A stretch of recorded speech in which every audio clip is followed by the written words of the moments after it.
We actually have to continue where we left off. We have to watch the tutorial of the special video we said. And then you would pick up your water. Or you don't want to use F3, you can... Alright. Killing the blaze is a bit complicated, This is where so we I'll be lost. posting a separate and more in-depth tutorial later. Once it's posted, I'll put it on the top right of the screen and in the description below. Aha! You know why you clicked on this video, so let's avoid the long intros and get started. So for combat, you need to know two things. The first thing you need to know is, see that bar there? Every time you take a swing, it'll take time to charge. When it's fully charged, you'll deal more damage. And secondly, when you are falling and your bar is charged, Why is you'll this deal a guy's lot more audio damage. so fucked up? And the Just other make video sure was that you like don't all swing to the too early left. while you're rising, or you won't deal the extra damage. Okay, I'm sorry. I can't do this to you. Alright, I'll I'll stop trolling. Alright, let's get audio in both of these ears. Smash it. Okay? There you go. Now let me show you the optimal way to deal damage with each kind of what? sword. The stone sword will take 3 Oh, jump the swings, as you fuck, see I was here. so confused. That you don't swing too charged, you'll deal a lot more damage. Just make sure that you don't swing too early while you're rising, or you won't deal the extra damage. Okay, I'm sorry. I can't do this to you. Alright, I'll... You know what this guy sounds like? You have one guess. Whoever gets it right gets a fortune cookie. Alright, I'll... I'll stop trolling. Alright, let's get audio in both of these ears. There you go.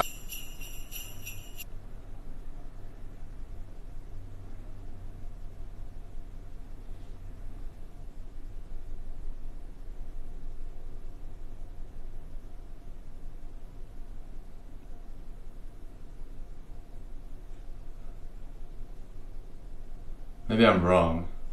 Zeus the potato? These ears. I'll stop trolling. Alright, let's get audio in both of these ears. There you go.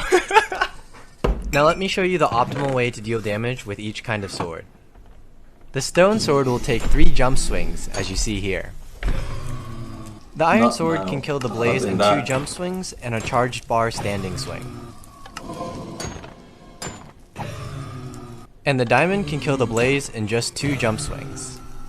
Okay, so while swords are the fastest way to deal damage over time, we only really care about how long it takes to kill the blaze. And because of that, the stone axe is a great way to burst down the blaze. As you can see, the stone axe only takes 1 jump swing and a standing swing to do the job. Here's a comparison side by side so you can see how long it... What the fuck are you talking about? A stone axe does more damage than a diamond sword? What? So if I find 3 diamonds, I should be making a diamond fucking axe. Is that what you're saying?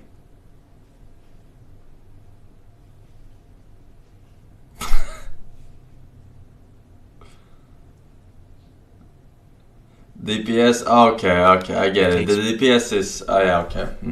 DPS is lower, but since they don't spawn like instantly after each other, it's For each one. better to use the, okay.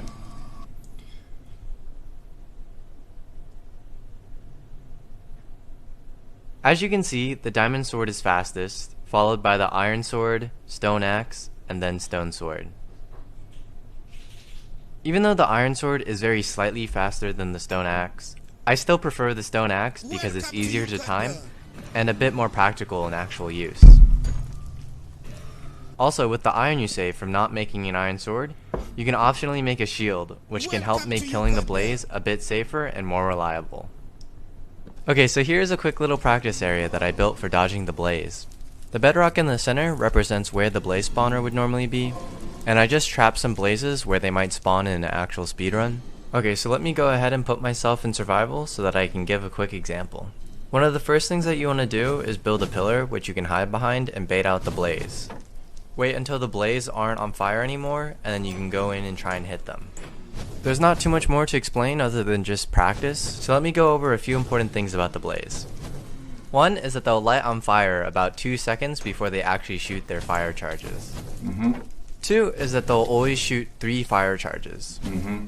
And number 3 is that if the blaze lose line of sight of you, they will wait until they see you again before they continue their shots.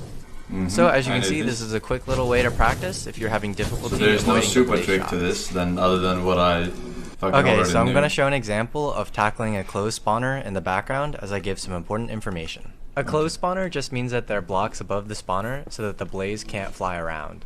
These types of spawners are preferable over open spawners since the blaze have to stay grounded and are thus easier to kill.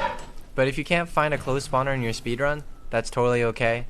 I'll show an example of how to tackle an open spawner in a bit. So as you can see here, I'm mining the blocks below the spawner. This is done because it increases the area for the blaze to spawn in. And it also helps because you're making a little pillar in the center of the room, which you can use to hide behind. And also by doing this, you'll get some more blocks that you can use for miscellaneous building throughout the run. Just be careful when mining, because if a blaze spawns on top of you, it will deal a lot of damage with its body hitbox. Some important things to know about the blaze spawner is that it will spawn in waves. In one wave, it can spawn 1 to 4 blaze at a time. The spawner can choose to spawn another wave anywhere from 10 to about 40 seconds after a wave has spawned. Also, if there are 6 or more blaze in the spawning area, the spawner will not create more blaze until they are killed. This is kinda helpful to know, but also if you have to fight 6 blazes at once, you're kinda screwed.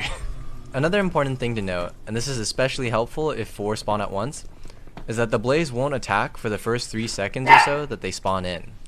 So if you're ready to attack right as they spawn, you can kill one immediately and make the situation a lot easier on yourself. Once you have 7 blaze rods, you can head back to the overworld. Okay, so for this next part, I'm going to show what it's like to take on an open spawner. I'll be doing this part live so you can hear the kind of stuff that goes on in my head while doing one of these. Alright, so take 3,795. This is a great start. This seems like a really good start. Really great. I'm really glad. Okay, this is fine. Yo, can you come back? Thank you. Also, just a note, sorry I get a little bit quiet here since I was focusing, but I promise that I'll give some useful information in just a sec. Fucking area. You wanna not fly so high, please? Thank you. This is not an easy start. I was supposed to do more commentating than this, but this is a little bit tricky. But you can see one thing I do want to mention before the next thing starts is that you see the thing in the center. Alright, cool. We have one, so I can like chill for a bit and explain stuff. Ow, that's fine. Anyway, so what I was trying to say was that Alright, well, so I mean, no so that was a very super eventful tricks to start. this shit. But basically, you see the spawner in the center. You'll notice that the blaze is like will spin around. It'll start spinning around faster when it's going to spawn stuff. So that's one good way to know when it's about to spawn, guys. So like right now, it's going to spawn. And yeah. Let's see, tips. One thing to note that I forgot to mention, okay, I got lucky here again, is that when the blaze are on fire, that's like when they're gonna fly up into the air. And so you just want to be aware of that and like try not to smack them too much, I guess, unless you can kind of kill them or something.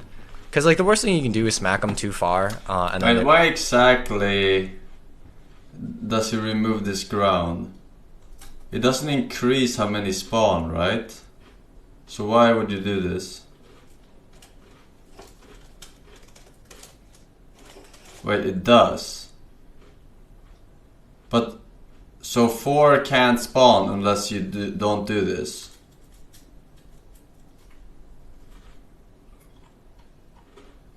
Welcome to Uganda. Oh, spawn lower, they can't escape. But he was doing this for the other inside house too, right? He was doing it for the inside one with the short roof. It's a numbers game. You get more spawns, okay. I know we talked about it earlier, but I didn't really they're just like hanging out really far away and can just shoot at you for like forever. Why So it's you just would like, get more spawns. yeah, you definitely want to be careful of that. Okay. Alright, well that is the... Is there anything else? Why is this video twice as long? So, but like once they stop like being on fire or whatever, they'll like float back down to the ground so long as you don't hit them immediately or whatever. So yeah, it's nice that you can juke out the yeah like that. I'm dumb. Please come back down. Lucky. And like, so I didn't want to use that one because I was like, well, a bunch of like singles or doubles spawn, so I figured that it probably wouldn't be very. So yeah, the open spawners are a little bit more tricky, but you can kind of see that you just like play it kind of safe, but also go in sometimes. And just like it's important to know like how much health each blaze has, you know, so that way you know which ones you can like smack and kill. And portal somewhere nearby. Practicing in version 1.16 or above, you can use a respawn anchor instead. Alright, so once you set your spawn, you can go back into the nether and get your equipment. I'm going to grab a stone axe, Is this stone a fucking pickaxe, practice shit? I don't need that. Ah, no! I closed the whole video. Fuck, what's the video called? I need the other parts of it to fucking... fucker.